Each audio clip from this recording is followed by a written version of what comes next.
Lembra de mim? Me chamo Sobral e a gente já se conheceu. Posso te contar um segredo? Dizem que eu sou importante e que muita gente nasceu por aqui. Acho que é verdade. Já te falei daquele rapaz da música, né? O bigodudo. Aqui nasceu um garoto chamado Zenon Barreto, que ganhou o mundo com talento para as artes.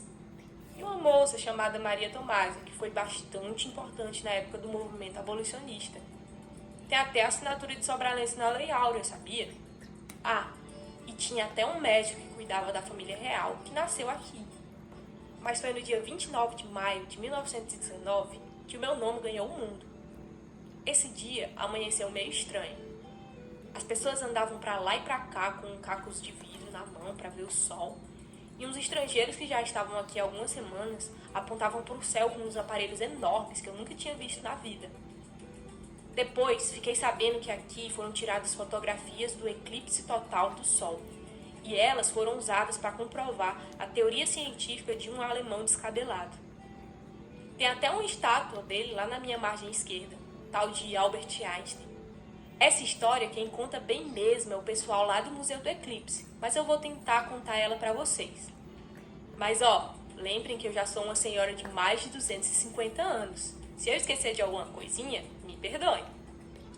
Os estrangeiros chegaram quando eu era jovem, só tinha 145 anos. Por aqui, só viviam mais ou menos 12 mil pessoas, e era muito difícil que gente de fora me visitasse. Eu ainda nem tinha energia elétrica. Estava passando por anos de poucas chuvas, e as pessoas sofriam para conseguir água.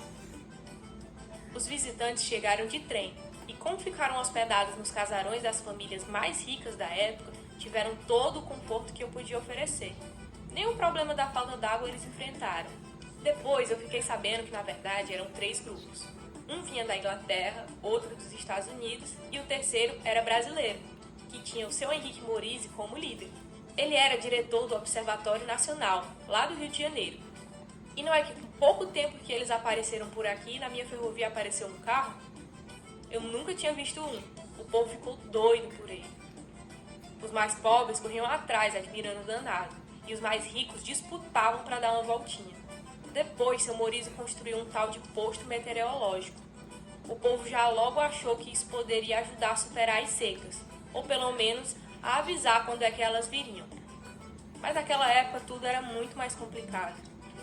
Os estrangeiros montaram seus equipamentos ali onde é a área da rodoviária, mas naquela época era um lugar que as pessoas iam para assistir corridas de cavalo. O seu Morizzi botou suas coisas mais para perto da igreja do Patrocínio, no mesmo lugar que depois construíram o Museu do Eclipse. Hoje parece ir longe dos outros, mas é que naquela época não tinha tantas casas que nem hoje. Tinha uma ou outra, mas a igreja eu sei que já existia. A população estava com medo. Uns diziam até que o sol escurecendo era um sinal de que o mundo ia acabar.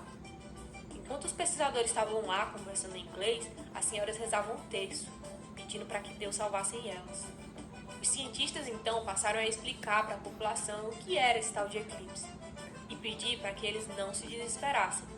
Eles diziam que uma onda de pânico geral poderia atrapalhar as pesquisas. Por isso, o seu Morizzi foi nos jornais e mandou um recado. O dia 29 de maio de 1919 amanheceu nublado. Seu Morizzi e os outros estavam preocupados, porque as nuvens não permitiam que o sol fosse visto, muito menos fotografado.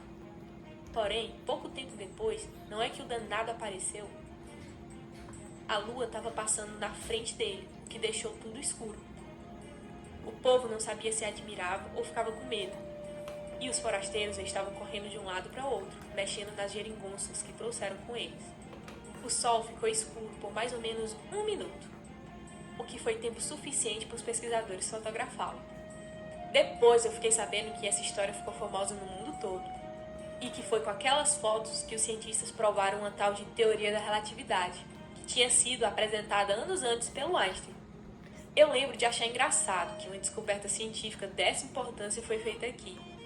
Algumas pessoas às vezes teimam em dizer que o Nordeste é atrasado, e naquela época ainda falavam mais besteira desse tipo. Então eu sinto orgulho de ter participado de uma coisa que mudou o mundo, sabe?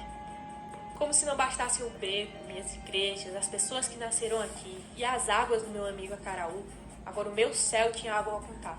Eu sei que naquele dia marquei para sempre a história da humanidade. e ajudei a abrir portas para o mundo moderno.